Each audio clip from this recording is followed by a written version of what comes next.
Now our next senior is Sophia Kuo. Sophia Kuo is involved in tennis, NHS, orchestra, and piano. Now Sophia loves to travel and she hopes to major in international business or public policy in college. Sophia will be discussing the impact of world conflicts on the business sector and the ways that business can contribute to peacemaking efforts. Now please welcome Sophia Kuo.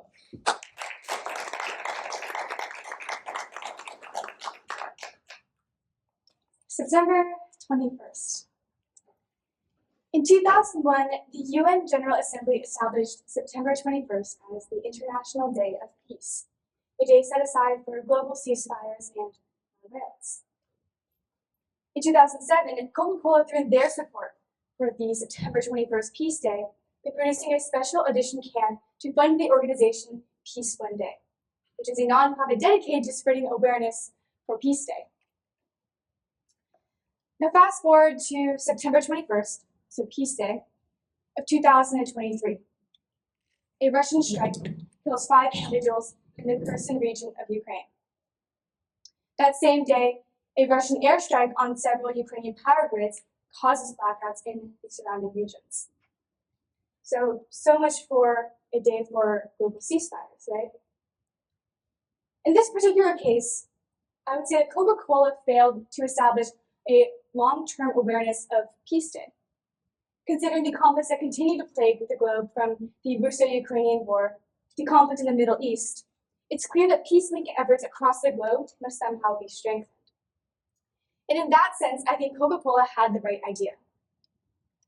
As entities of great political, economic, and social influence, businesses have the power to make pivotal strides in peacemaking. But the reason why they don't do so? Well, it has a lot to do with the fact that war and the industries associated with it can be very lucrative. For instance, in 2019 and 2020, the companies Northrop Grumman, Raytheon, Boeing, General Dynamics, among others, received from the US Pentagon over $286 billion in contracts. So if war lines the pockets of these corporations, why in the world would they contribute to peacemaking efforts? Well, one reason has to do with the inconveniences that come with violent conflict. Take, for instance, the Sri Lankan Civil War, where several small and medium-sized enterprises were forced to close due to being unable to get their hands on raw materials, bank loans, and to use skilled workers. So yes, war is lucrative, but at the same time, I believe it's these inconveniences that would make it worthwhile for businesses to support peacemaking efforts.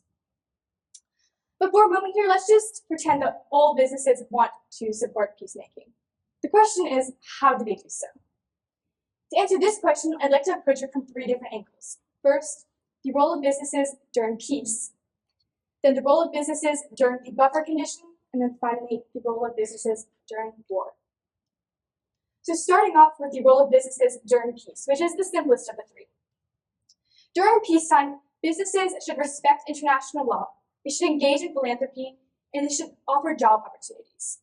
In fact, the very existence of business in an underdeveloped region can spur economic development through new job opportunities and the entrance of new technology. So in other words, the role of businesses during peace is simply to operate ethically. Now moving on to the buffer condition, here's where things begin to get a little more tricky. The buffer condition is this awkward area in between peace and war. For instance, I would categorize the political and economic tensions between the United States and China as a space in the buffer condition. If any of you have visited China recently, then you'll know that several companies like McDonald's, KFC, and Shake Shack and Starbucks, several American corporations continue to operate in China. And in the same way, several Chinese companies are still operating in the United States. So yes, there are diplomatic tensions, but at the same time, Chinese and American businesses are still able to offer their goods and services to both nations. So in this buffer condition, businesses are called to do a lot of the same things they do during peace. This means that they respect the law, that they take a stand against things like genocide and corruption. Now, that sounds very obvious, right? Why would anyone want to contribute to war, and why would anyone want to contribute to things like murder? Well, as we progress forward, you'll find that it's actually not that simple, and a lot of companies do not take these obligations seriously. So moving on to war. Even if businesses follow all these guidelines, even if they're completely ethical, war will still erupt due to circumstances that are outside of their control. So during war, what should a business do? Well, I'd like to answer this question using two different case studies to outline the choices that businesses can make during wartime. The first of these being the Civil War in Southern Sudan. During the Civil War, the Presbyterian Church of Sudan filed a lawsuit against Talisman Energy and the current Sudanese government at the time. The church claimed that Talisman Energy, which is a Canadian oil company, had assisted the Sudanese government in a variety of war crimes and genocide. The list of crimes actually goes on to include things like the destruction of private property, murder, torture, and sexual assault. So clearly some crimes that are very heavy and very serious.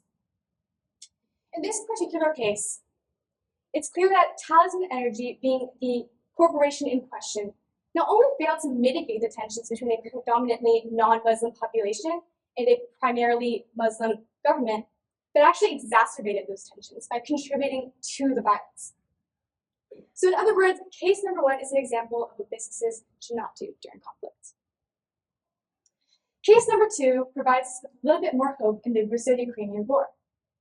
If anyone's been looking at the news lately, then you'll know that more than 1,000 corporations have actually withdrawn or suspended operations in Russia, either due to ethical obligations or simply because of public pressure. In fact, some companies like McKinsey & Company have even gone out of their way to publicly condemn the Russian government for their indefensible and senseless actions. But despite all this backlash from businesses, Russia continues to push forward in Ukraine. So wouldn't that make the actions of such businesses completely useless? Well, to answer that question, I'd like to ask you to turn your attention to this graph, which depicts the gross domestic product deficits for several countries during the Russo-Ukrainian war, including Russia. Without even looking at the specific numbers, it's clear that Russia's GDP deficit is significantly greater than all these other nations.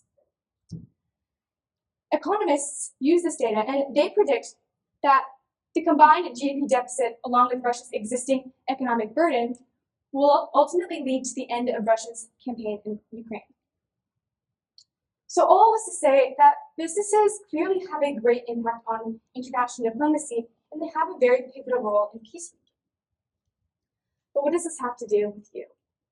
Well, the point of my presentation was not to guilt trip you into boycotting a certain company, or to publicly shame you for contributing to the advancement of what might be a more unethical company. Rather, the point of my presentation was to get you to take a step back and recognize that as consumers, our purchases have meaning. So if you're going to take away one thing from my presentation tonight, I would like for it to be this. The impact of the business sector does not exclude your morning runs to Starbucks. It does not exclude your weekly grocery runs. And it does not exclude that new Rolex, new pair of Lululemon shorts, or that new item that you've been wanting to buy. Your individual purchase will not bring about world peace. But the companies that you choose to support, I believe that they can, and I believe that they will. Thank you.